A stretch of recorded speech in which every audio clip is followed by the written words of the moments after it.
সিম বাংলাদেশের একটি জনপ্রিয় খাদ্য। সিম চাষে আপনাকে প্রথমে যে জিনিসটা মাথায় রাখতে হবে সেটা হচ্ছে আপনি আগাম সিম চাষ করবেন। আপনি যদি আগাম সিম চাষ না করেন তাহলে কিন্তু আপনি বেশি লাভবান হতে পারবেন না, কারণ আগাম সিম চাষ করলে সিমের ভালো দাম পাওয়া যায়, যার কারণে আপনি কিন্তু বেশি দামে সিম বিক্রি করতে পারবেন এবং লাভটা আপনার বেশি হবে। সিম চাষের প্রধান সমস্যা হচ্ছে এর পোকামাকড় এবং রোগবালাই।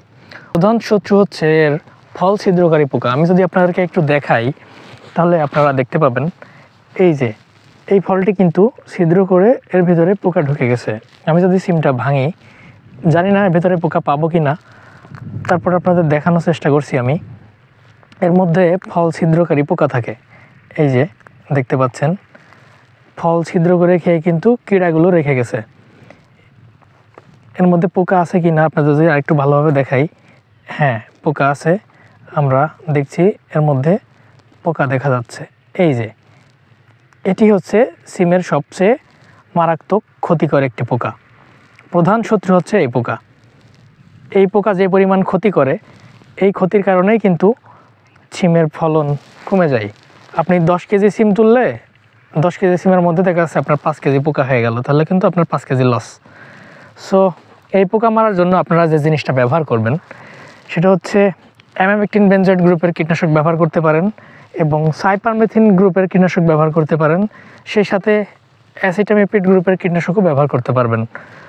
বেশি ভালো হয় আপনি যদি প্রতি লিটার পানিতে 2 মিলি হারে সাইপারমেথিন এবং অ্যাসিটামিপিড গ্রুপের কীটনাশক প্রতি লিটার পানিতে 1 মিলি হারে, দুইটা একসাথে করে, এবং অ্যামামেকটিন বেনজয়েড প্রতি লিটার পানিতে 1 গ্রাম হারে, এই তিনটা একসাথে করে আপনি যদি ব্যবহার করতে পারেন তাহলে আপনার এই ফল ছিদ্রকারী পোকা দমন হয়ে যাবে।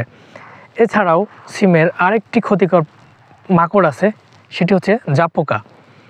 এই জাপ পোকা কিন্তু পাতার রস চুষে চুষে খায়। এই জমিতে আমি এখন পর্যন্ত জাপ পোকা পাইনি, পেলে আপনাদেরকে অবশ্যই দেখাবো। জাপ পোকার জন্য ইমিডাক্লোপ্রিড গ্রুপের পাশাপাশি আপনি ডায়াফেনথ্রিন গ্রুপের কীটনাশক ব্যবহার করতে পারেন। এগুলো আপনার জাপ পোকা দমন করে দিবে। সাদা মাছি পাতার রস চুষে খাওয়ার কারণে পাতা বিবর্ণ হয়ে যায় এবং পাতার কালার ধূসর হয়ে যায়। সিম গাছে যদি পাতা বড় হয়ে যায় তাহলে সিমের ফলন কমে যায়। যে গাছে পাতা বেশি সেই গাছে ফলন কম হয়।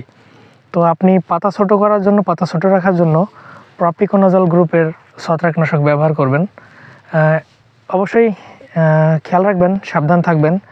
যদি আপনি বেশি পরিমাণে এই ছত্রাকনাশকটি ব্যবহার করেন তাহলে কিন্তু আপনার ক্ষতি হয়ে যেতে পারে। আপনি প্রতি লিটার পানিতে 1/2 মিলি করে ব্যবহার করবেন, তাহলে আপনার পাতা বড় হবে না, পাতাগুলো ছোট থাকবে। আর সিম গাছের পাতা ছোট থাকা মানেই কিন্তু ফলন বেশি।